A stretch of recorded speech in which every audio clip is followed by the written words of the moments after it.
A 15-hour manhunt comes to an end, and a teen suspected of gunning down his own parents is now in police custody. What we're learning from this breaking development. I woke up to a million calls, a million texts from my parents, from my friends, and all across all the campus. And after their sense of safety is shattered, we hear from students as they recall the harrowing moments shots were fired, paralyzing their campus. And you'll need to leave some extra time to warm up the car this morning. We go from frosty to fabulous, where your high temperatures end up. That's live at 6. Live, local breaking news. You're watching News Channel 3, live at 6. Good morning. Thanks for joining us this Saturday. I'm Jason Poor. We have breaking news from overnight. After more than 15 hours, the search for a suspected killer is over. The Isabella County Sheriff's Office confirms that 19-year-old James Davis Jr. was taken into custody just after midnight.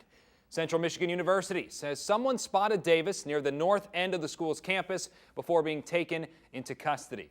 News Channel 3's Jake Barrent joins us live in studio with more on the situation. Jake. James Davis was on the run for over 15 hours before he was captured just before midnight on Saturday morning. Davis is accused of killing his two parents Friday morning when they came to his fourth-floor dorm room on Friday morning to pick him up from school. Now, Davis, a native of Plainfield, Illinois, a suburb of Chicago, was seen running north from Campbell Hall shortly after the shooting. Now, police immediately put the campus on lockdown as they began to search for Davis. More than 100 officers from local and state agencies went door to door, evacuating buildings on campus while searching for Davis. Canine units, tactical units, and helicopters were used to try and locate Davis, but as night fell, Davis was still at large, causing police to issue warnings to everyone in the Mount Pleasant area to be on high alert. We're encouraging people, if they see Mr. Davis, to please do not approach him. We can consider him to be armed and dangerous at this point. Then shortly after midnight, Central Michigan University sent out an alert that Davis had been taken into custody. He was spotted by someone who was riding a train near the north side of campus. Now, police right now have not said exactly where Davis was found or any other details about Davis's capture, but did say he was taken into custody without incident. Now, many questions remain about this shooting, and Central Michigan University authorities said they will have a press briefing at 10:30 this morning. Now, we'll have a crew there, and you can stay with News Channel 3 for the latest updates. Jason? Jake, the victim's daughter and suspect's sister, Alexis Davis, is speaking out on social media, tweeting, quote, "Today I lost my parents, the only people that loved me unconditionally. I'm thankful for every single thing they've done for me. All I ask is for everyone to keep me and the rest of my family in your prayers." This has been one of the toughest days for the village of Bellwood in many years. Those who knew the victims, James Davis Sr. and Diva Davis, are remembering the couple who were from the Chicago area. We've learned James Davis Sr. was a part-time police officer and a military veteran who served in Iraq, while Diva worked as a flight attendant. As we've reported, the couple was picking up their son from school for spring break when they were both gunned down, sending shockwaves through their community, devastating all who knew them. My daughter screamed a few minutes later and said that the victims were the parents, and I felt like the wind was knocked out of me because it's a tragic loss, and just never would have suspected from that family. James was a close personal friend of mine, as well as many other officers on the police department. He will truly be missed.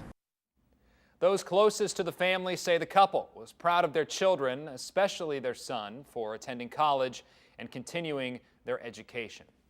Western Michigan's men's basketball team is in Mount Pleasant for a game against Central.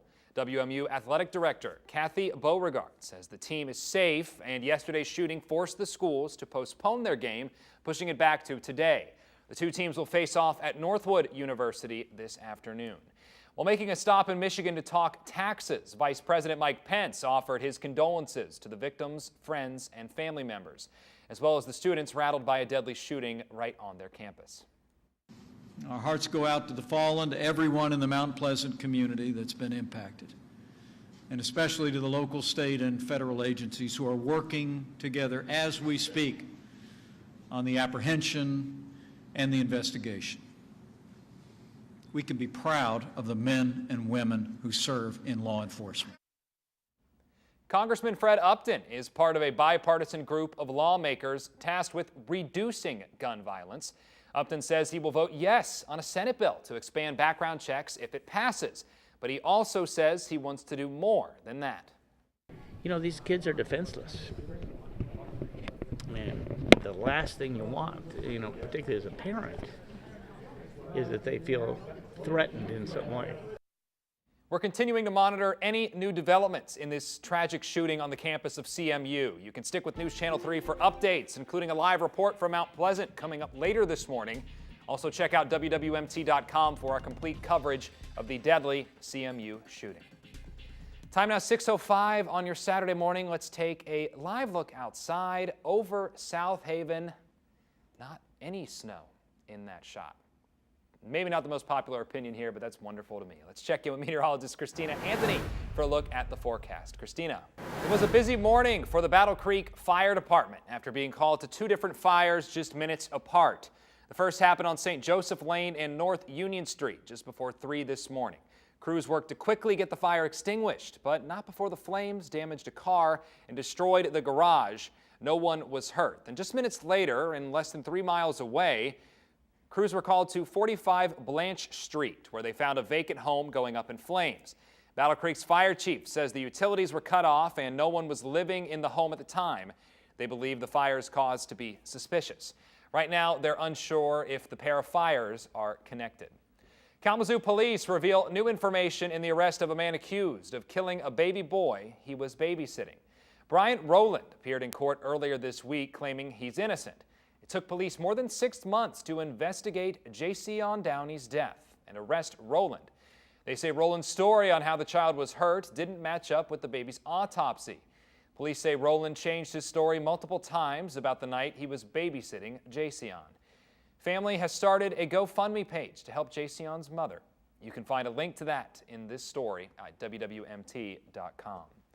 Suspected of stealing from those who've already lost so much. We're uncovering more shocking details about a woman accused of stealing thousands from a local charity.